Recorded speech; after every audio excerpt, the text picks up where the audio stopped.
প্রিয় শিক্ষার্থীবৃন্দ, আজকে আমাদের আলোচনা হচ্ছে হিসাবের শ্রেণীর মালিকানা সত্ত্ব।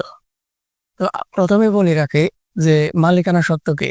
মালিকানা সত্ত্ব হচ্ছে একটা ব্যবসা প্রতিষ্ঠানে মালিকের যতটুকু অধিকার রয়েছে বা মালিকের যতটুকু পাওনা রয়েছে সেটি হচ্ছে মালিকানা, ব্যবসায়ের জন্য মালিকানা সত্ত্ব।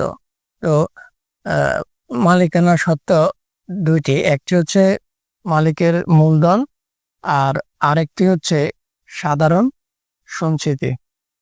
তো মূলধন বলতে আমরা বুঝি যে মালিক যে টাকা নিয়ে ব্যবসা শুরু করেছেন বা যে টাকা তিনি ব্যবসায়ে বিনিয়োগ করেছেন, অর্থাৎ আমরা এক কথায় বলি কি যে চালান, মালিক যতটুকু চালান দিয়েছেন বা মালিকের যে চালান, যতটুকু যে পরিমাণ অর্থ ব্যবসায়ে রয়েছে সেটি হচ্ছে মূলধন। এরপরে আসলো সাধারণ সঞ্চিতি।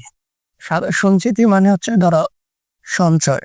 মালিক কি করে, মনে করো এই বছর 10,000 টাকা লাভ হলো মালিকের। তো মালিক সব টাকা যদি না নিয়ে, মনে করো 5,000 টাকা তিনি নিয়ে নিলেন আর 5,000 টাকা ব্যবসায়ে রাখলেন। তিনি চাইলে কি করতে পারেন, এই লাভের টাকাটা তিনি একটা জায়গায় সঞ্চয় করতে পারেন, ব্যাংকে মনে করো ডিপোজিট করতে পারেন, সঞ্চয় করতে পারেন। কিন্তু তিনি যদি তা না করে ওই টাকাটা লাভের একটা অংশ যদি ব্যবসায় রেখে দেন, তাহলে এই টাকাটা কিন্তু ব্যবসায়ের না, এই টাকাটা কার, মালিকের সঞ্চয়। এটা মালিকের অধিকার, এটা মালিকের পাওনা, আর এটাই হচ্ছে মালিকানা সত্ত্ব। তাহলে মালিকানা সত্ত্ব দুইটি, একটি হচ্ছে মূলধন আর একটি হচ্ছে সাধারণ সঞ্চিতি।